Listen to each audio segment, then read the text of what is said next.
Hey guys, this is Amber with thelovegal.com. As you see by the title, this video is about to be about how I manifested somebody specific back into my life. Now, this was not an ex or whatever. If you're subscribed to my channel, you're familiar with my videos. You know, I talk about, the exes and how to get your ex back a lot. But this particular video is about how I manifested somebody specific back into my life that was not an ex, but it was my best friend that I have not spoken to in a year and a half. I'm gonna try not to make this video super long, but it just might be a 30-minute video. But I guarantee that you're gonna wanna listen to everything that I have to say, how I went about bringing this person back into my life after not speaking, them not answering my phone calls, texts, nothing. Okay, you can use the information or my ideas or whatever. If you're watching this video, there's a chance you want somebody back, right? Before we get into all of that, go ahead and subscribe to my channel. Like I said, I'm Amber with thelovegal.com. Check out my website after you watch this video. Subscribe, hit the notification bell. Let's get started, okay? The law of attraction is very real. If you are not familiar with the law of attraction, I'm going to just read a quote so you can get the concept, okay? Law of attraction pretty much states that whatever you focus on, think about, digest on a consistent basis is what you will manifest into your life. So is it real? Yes. Is the law of expectation real? Yes, and it definitely helps law of attraction. The law of expectation pretty much states that what you expect to happen to you will happen to you. I am a firm believer in that, and I have witnessed it. But anyway, how I attracted someone specific back into my life. Now, this isn't a video that states, oh, if I'm writing down a list, I'm trying to, bring in like my dream guy and I didn't list it out, a whole bunch of stuff, his characteristics. No, this isn't that. This is an actual human being that I had in my life, and we had a fallout and we were not talking, and I missed them, and they were not hearing me out, none of that. So after reaching out on my own, you know what I'm saying, I was like, it's not working. So let me bring in the law of attraction and really work on manifesting this person back into my life. And if you're not familiar with the law of attraction, then you're going to find this video very kind of creepy, kind of odd, kind of whatever. But I'm here to be honest. Did it work? Yes. Anyway, with the law of attraction, there's a few things you have to focus on. When you set your intentions in the universe, you have to say, oh, I want this to happen, or I want this. You have to believe that it's going to happen. First and foremost, if you have doubts or anything like that, that is going to derail. It's going to derail your dream from happening. Okay, you have to get rid of all doubt, all of that stuff. You have to know that it's going to happen. Okay, you have to believe that it's going to happen.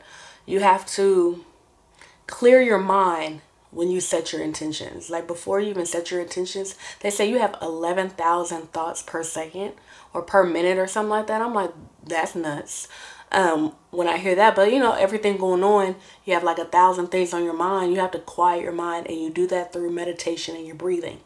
I'll get to that probably in another video, because this video is probably already going to be long. Believing, clearing your mind before you set your intentions, and acting as if is the three things that you'll need to do.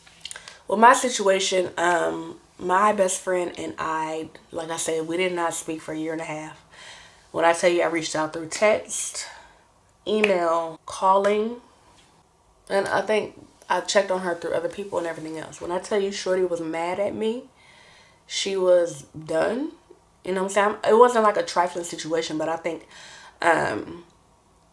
it was a lot of miscommunication. I would say that. So I say after we had like our little blow up or whatever, 3 months have passed, and I was mad too. I had blocked her. She was blocked for a good 3 months. You know what I'm saying? Because our last conversation, I wasn't feeling what Shorty was saying. You feel me? So what happened? I unblocked her. I unblocked her around the time where she lives. She doesn't live in the same city. She lives in a city that floods a lot, and they get hurricanes and stuff like that, right? So I'm watching the news, and I see that they have a hurricane coming and it's bad. I'm seeing people on TV, and they're in freaking rafts. They're walking through this water, and I'm like, yo, my best friend, you know what I'm saying? So I'm like, I knew for a fact she wasn't going to hit me up first anyway. I mean, she wasn't going to like respond to me. So I had my other best friend. I was like, can you do me a favor? Because I used to bring her with me to where we went to go visit, right? I was like, can you go ahead and check on her, right? And she checked on her, responded. She was like, she was fine. Da, da, da. I'm like, okay. Well, 2 days later, it gets worse. Like I said, I'm watching the news. I'm seeing stuff on the internet. I'm like, yo, I was like, regardless of what we're going through, I don't want anything to happen to you. You're a son. You're a grandmother. You know what I'm saying? Like, you could come here. You could evacuate here. You could come to my house and we could just sit here and stare at each other. We don't have to say nothing, but at least I know you're safe, okay? That was the first time me reaching out. Let's fast forward to none of that working. When I reached out, she didn't even respond. So I was like, let me go ahead and tie in the law of attraction to what I'm trying to do. So what I started doing, I have a phone. Everybody has pretty much a smartphone, whatever. And what I would do, I would just sit there and I would stare at my phone and I would visualize her name coming across my phone. And if you have an iPhone, when somebody calls, like the name comes up here and then there's like a red and a green button, right? So I would just sit there and I was just, and then there's a picture in the background. You have a picture saved to the little caller ID, right? So I would sit there and I would just stare at it for like maybe 30 seconds, like I'm visualizing them calling, right? That's what I did. And I was doing that for like maybe 2 weeks. So I was doing that and one day, like I said, I was doing it for like 2 weeks, right? One day I wake up, it's like 10:07. I wake up and I had a missed call from her. Mind you, this is, at this point, a year had passed, no communication. Her not answering nothing. At this point, I didn't even call her. I didn't call her anything else like that. So I'm looking and I woke up, you know, you check your phone when you wake up and it had the missed call and I'm like, oh shoot. And I missed the call maybe by like 3 minutes, you feel me? So I call back and then there's nothing. The thing about the law of attraction, you have to be so specific. So if you're going to visualize somebody calling, you have to continue with the conversation. I was like, okay, let me go back to the drawing board. I knew what that was because she had never ever called me on accident ever before in life. So I was like, I know that was me manifesting that. But I said what I meant was for us to have conversation, okay? So I was like, let me go back to the drawing board and let me go ahead and finish the conversation. So I said, let me go back. And what I would do, I would visualize her calling and I'm saying her name. But this time I'm picking up and I'm like, hello, da da da da da. I'm like visualizing us having this conversation, right?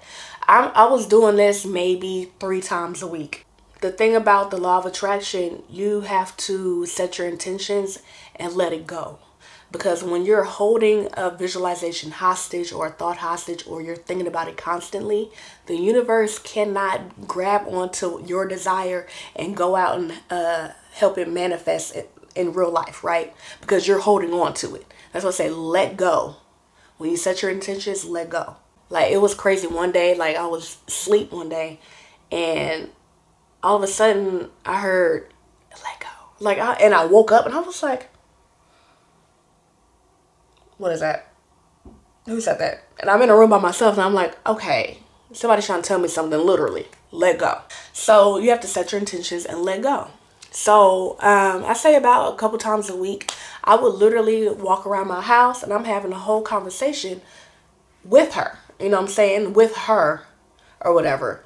And like, I'm like, one of the questions I would ask, I'm like, yo, what took you so long? Da da da da da. And this sounds crazy as shit now that I'm saying it out loud. It does. Like, what took you so long? Like, da da da da. I'm having this conversation. And I'm doing this like maybe twice a week. Let me tell you what happened. Mind you, a year and a half, we had not spoken. And no even inkling. And also, she doesn't have any social media. I think she only has Snapchat. Like, that's it. So it's not like I'm checking on her or anything like that. She don't have no social media. Last week, literally last weekend, it was my sister's birthday. And my sister is the type, she's 4 years older than me. I'm the turn up sister. I turn up, I go to clubs, you know what I'm saying, I'm in there, you feel me? She has never done anything like that for her birthday. She has never taken trips or anything like that for her birthday. And she had hit me up one day and she was like, hey, there's this ugly Christmas sweater party going on around my birthday and I want to go since we're not doing anything, da da da. And I was like, we're not doing that. Like, Not to be mean, I was like, we're not doing that. Because I had been talking to my mom. I was like, yo, we should take my sister to, we should take her to Houston, right? We're gonna go, we're gonna get a hotel, we're gonna go do brunch, we're gonna go shopping, we're going to go to the club. I said I'm gonna get her a section, da da da. Like, you know, I said we're gonna make it cute, you know what I'm saying? So I was like, oh, I forgot to tell you. I said, we're not doing that. We're going out, we already got a plan.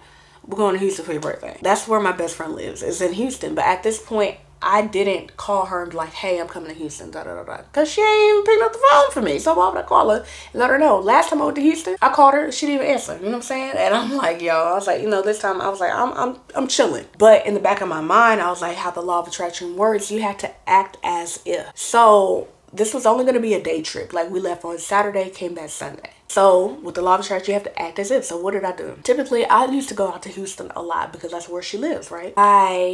I knew we were only going for a day. But my duffel bag, I packed a duffel bag. Instead of packing like maybe 2-3 pairs of drawers, you know, some emergency panties, I packed like 7-8 pair. I packed way more wife beaters than I needed. I packed way more socks than I needed. I packed basketball shorts. I packed sweatpants. I packed as if I was going to run into her and she would see me. The thing about law of attraction, you have to expect that they're coming back. I knew for a fact, it was no doubt in my mind that we will fix it one day, but it was just a matter of when. So when I packed my duffel bag, I was thinking, there's a slight chance I'm gonna run into her and she's gonna want me to stay longer. So that's what I did. I packed as if I was gonna stay like throughout the week, just in case I ran into her. I still hadn't heard from her. This is Saturday. Nothing has happened. Nothing has came into fruition. Nothing like that. So I packed the bag, we left. You know what I'm saying? I'm on the road and I'm like, I didn't check if I had my ID. And I'm like, I typically pack my ID. I was like, I usually don't take my ID out of my wallet. I say it should be in there, but my wallet is in my duffel bag, which is in the trunk. So we're in probably an hour out in the middle of the road. There ain't nothing around but some trees. And I'm like, I should have it. I said, I ain't gonna trip. You know what I'm saying? We get to the hotel, we check in, and we're like, I said, oh, let me look at my wallet, verify that I have my ID, right? I get my wallet and my ID is not in there. And I'm like, we're supposed to be going to the club later. The reservation, the section is in my name. Like, I'm the one that's been talking to the promoter, so I'm freaking out quietly because we had a 2-bedroom suite. It was like a bedroom, bathroom, living room, kitchen, and then it was another bedroom, bathroom. So I'm on the opposite side of our hotel room, right? And I'm trying to be quiet because my sister's on the opposite side. I'm like, yo, I don't have my damn ID. Out of everything that I could have possibly forgot, this is the most important thing. So my mama, she comes in the room and she's like, what's wrong with you? And I'm like, I didn't tore my duffel bag up. You hear me? Like, I didn't tore it up. I didn't rip everything out of my wallet, everything. So I'm like, Mama, I don't have my ID. And she was like, what? How you forget that? And then I'm like, oh my God. I'm like, I just sit down on the bed like, you know how when your stomach drop? That's how I was feeling. And, you know, my family, they're like, by this time my sister found out, she was like, why don't you contact the promoter you've been talking to? And I'm like, okay. I just told him, I was like, my wallet got stolen. I didn't want to be like, I forgot it at home, but I'm 21, da da da. And I just told him, I was like, I don't have my ID. My wallet got stolen last night. Is there anything else I can do? And he was like, see if you have a picture of it. And I'm like, I should. He was like, verify if you have a picture in your phone and then get back to me. I'm like, okay. Around this time, my mom goes, baby, you can use my ID. And I'm like,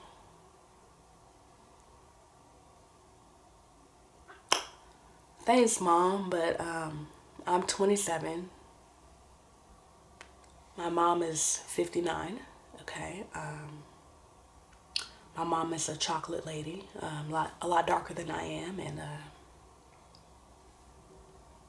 it just wouldn't work, okay? You know what I'm saying? I'm rolling up with a 59-year-old's ID talking about, hey, turn up. You know what I'm saying? It just wouldn't work. I was like, thank you, Mom. But I said the only person I could possibly get into with the club with their ID is my best friend's name. I was like, she ain't even talking to me. I'm just talking. You feel me? And my sister, mind you, I had not been talking to about this situation to nobody. You know what I'm saying? This is just an internal battle that I'm going through. And my sister goes, "You still ain't talked to her?" Because it's been a long time. And I was like, "No." She goes, "How long has it been?" I said, 2 years. She said, "It's been 2 years since you guys spoke." And I was like, "Well, it's been about 1.5 years." She said, "Oh no." Mind you, my sister never in life jumps into whatever I'm going through with other people. Ever. Like, she never does that. Has never done it in her whole life. And she was like, "Oh no. Send me her number." And I was like, "Bro," I was like, "She ain't picking up for me. She ain't gonna pick up for you." She goes, "Give me her number." And I'm like, you know how when your business talk to you, it's like, my business is like my second mama. So I'm like, okay. I said, "I'll send it to you." But she said, if she don't respond, she don't respond. But give me her number. And I'm like, okay. So I get ready. I said, we're about to go to brunch. I ain't got my ID. It's not like I could have a mimosa or something. Like, I'm just like, whatever. You know what I'm saying? Just give me some strawberry lemonade or something. And we're at the table. This is like maybe 3 hours later. And I'm sitting there with eating appetizers, you know what I'm saying, eating my lunch. And my phone is like, it's on the table, but it's not like directly on me. It's kind of like in the middle of the table. I sat it, on the table, but it's kind of in the middle. I'm not worried about it. But then I see my phone light up. And so, I glance at it, and it's a text message. And I'm like, it's from my best friend. And I'm like, wow. And I like immediately start tearing up, but I catch it because I'm not the type to cry in public. I don't like crying, period. So I'm like, let me get myself together. And I like wait 5 minutes. Everybody talking and stuff. And I was like, I'm talking to my sister. I was like, "Did you text my best friend?" She goes, "Yeah, we've been talking." And I say, "Ain't this about a bitch?" I said, "So all I had to do was tell you a long time ago when you could have fixed this, cause I've been reaching out, and when I tell you it's been crickets, crickets." And for y'all who are like, "But your big sister got involved." No, that was the universe synchronizing and all that stuff. Cause when I tell you, like I told you, my sister don't jump into nothing. Like I said, if I did not leave my ID, I would have never made that comment. The only person I could get into the club off their ID is so-and-so. I would have never made that comment because I would have had my ID, you feel me? Like, that conversation would have never came up because I wasn't bringing it up that weekend, you feel me? Because it was my sister's birthday. So all of that, I said, yeah, I forgot my ID. But here is a text message from my damn best friend. I have not spoken to her in 1.5 years. And here she is texting me. I was like, oh yeah, because my sister, she was like, "Yeah, we've been talking. She knows where we're staying, and she knows what we're doing tonight, and I invited her, and da-da-da." She was like, she said that she had to talk to you first, because she didn't want you to feel like weird or anything like that. And I'm like, okay. I was ready for this, but I wasn't ready for this like today. I was ready for it, but I wasn't like, you know what I'm saying? I was like, okay, calm down. You know what I'm saying? Okay, she's coming. So I'm texting her back. I was like, yo, I said, like, BS to the side. I miss you. Like, what are we doing? We can't, you know what I'm saying? This is the person I used to talk to every single day. Like, sometimes all damn day. You know what I'm saying? That happening, I was like, all of that, what I did, all of that, what I put into the universe came back. But the thing about putting things into the universe, you have to be in alignment with what you're asking for. Sometimes people are like, oh, law of attraction doesn't work. It's because you are not vibrating at a frequency to receive. There's a whole vibrational scale. At the very top is like love and you being grateful and all of that stuff. If you're not vibrating on a positive note, you're not going to attract anything positive into your life. You feel me? Have you noticed that if you're in a bad mood and like bad things keep happening, it's because you're vibrating at on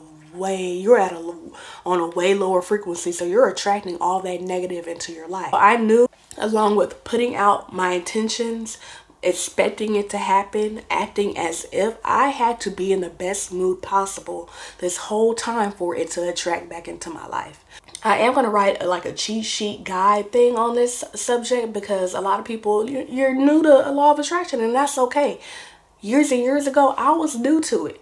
You know what I'm saying? I was attracted things and da-da-da-da into my life, and I wasn't even aware of what was going on, or why was I like asking for $5,000 and then I get into a car accident and get $5,000. It's very real, okay? But yeah, so remember one of the questions I was saying, I was acting as if having these conversations about, like, yo, what took you so long, da-da-da-da-da. So after the club, she comes back to the hotel with us or whatever. And mind you, my sisters aren't doing that great, okay? Like I said, I'm the turn-up queen. They don't mix liquor. They don't do none of that. So they're a mess. They're a mess. My sister's friend's a mess. And my mom sleep. You know what I'm saying? She didn't go to the club with us or nothing like that. You know, she sleep. She good. So I was like, let's go downstairs to the lobby area. Because the lobby area had like a little, not like a restaurant, but kind of like they had tables and seats everywhere in the lobby. And it looked like a little restaurant off to the side or whatever. I was like, let's go down there so we could talk or whatever. This is 2 in the morning. But, you know, I'm up, okay? I ain't talking to my best friend. I ain't seen her. Matter of fact, I haven't talked to her in a year and a half, and I had not seen her in 3. You know, she won't try to leave or whatever. So we sit down or whatever. And not even thinking about me, like, manifesting or what I was putting out to the universe, the questions that I was asking. And I just asked her. It just came out, and I was like, so what took you so long? And it didn't hit me that I asked that question until the next day. And she was like, I saw your messages, and I seen that you was calling or whatever. And she was like, something in me just could not pick up the phone, or I could not answer. She was like, you know what it was? I was like, what? And she goes, pride. She's a very prideful individual. You know what I'm saying? Like I said, our fallout wasn't like super nasty. Like it didn't even get disrespectful, really. You know, things were said, but it wasn't like the nastiest things that could have been said. Because when you've been best friends with somebody for like 10 years plus, like there's a respect level even when you're disagreeing. So all the people that want to attract somebody specific back into your life, take note of what I'm about to say. One, you have to be vibrating on a frequency to receive. That's point blank, period. Like, how do you even get to that point? The fastest way to get to that point is think about fun times, like fun things that you like to do. This is what works for me. Fun things that you like to do. You wake up and you thank the universe, thank God, whoever you pray to, of what you already have. Whether it's a nice day outside, whether you woke up, that is a blessing within itself. You woke up, you're thankful you could get up, you could walk, you could talk, you could feed yourself, you have food to eat. Like, when I wake up, this is my routine. I wake up and I start off, you know what I'm saying? Like, when you wake up, that's the path, like, where you have the least resistance in your world is when you wake up. Because you're not fully thinking about all the stuff that you have to do that day or whatever's bothering you. It's because you just woke up. So what I do is I say words like happy, positive, joy, peace. I think the highest level on a frequency chart is being at peace. And I think it's either that or love. Love, being at peace, and gratitude is like right there within each other. So when you start off your day, name 20 things that you're grateful for. This is going to start you attract positive things into your life. It's going to start with you attracting whatever you want into your life. It's because you're already there. You're already vibrating on a frequency that to receive. So start off with what you're thankful for. You have to be consistent with it. Try doing this for a week. Like, I'm thankful for this, I'm thankful for that. Thank you for waking me up this morning. I love this, I love that, I love this, I love that. Oh man, today is going to be a great day. Declare that today is going to be an amazing day. After you get to that point where you're already ready to receive, this is how I know it happens the fastest, because I'm like, when I put out my intentions, I'm already vibrating up there. Like, I'm on that frequency. I'm on that wavelength already, right? And then I put out my intentions, like, this is what I want. And then I start acting as if I already have it. Like I said, I'm visualizing it happening. Like, I don't care what you're trying to attract. It could be a person back into your life. It could be a new house. It could be a new car. Visualize you driving that car. Visualize you're walking with that person. Visualize you're talking to that person. And all those times I was visualizing her face coming up on my phone, her name, the little buttons. I'm getting that every day now. But I put that out there in the universe. That's what I wanted to happen. You are the creator of your own life, and you could attract attract anything. I'm telling you, you could attract anything that you want. But you have to believe that it's going to happen, and you have to expect it to happen. Part of this, I feel like I'm just going off. Part of this is you have to train your subconscious mind to believe what your conscience is saying. So that's when affirmations come in. I walked around the house and I always was like, I know she's gonna come back. It's just a matter of when. You know what I'm saying? That's what I would say. I said, I know she's gonna come back. It's just a matter of when. After a year and a half of no contact at all, I didn't know where she was. I didn't know where she moved. I didn't know if her number was the same. I didn't know any of that. But your faith has to be higher than your doubt. But anyway, if you're looking for, you're trying to get your ex back, I have a complete guide on that in the description box. Like I said, I'm amberwiththelovegal.com. Go ahead and check out my website. Subscribe to my channel because I'm going to be putting out more of these videos as well. And I have to tell you my story because it's crazy. Like, it's crazy how things unfolded. Like I said, if I never, I still don't know where my ID is. Go ahead and head over to thelovegal.com. Like I said, it's going to keep checking the link box to this video, as well as when I have my law of attraction beginner cheat sheet ready, I'm gonna drop it in the community tab on my YouTube page. So subscribe to this channel and be ready for it, because I'm ready for y'all to attract anything you want in your life. You can create anything you want, and it's nothing wrong with dreaming big. Nothing. Don't let nobody tell you you can't have what you want, because you can. Okay? I am amberwiththelovegal.com.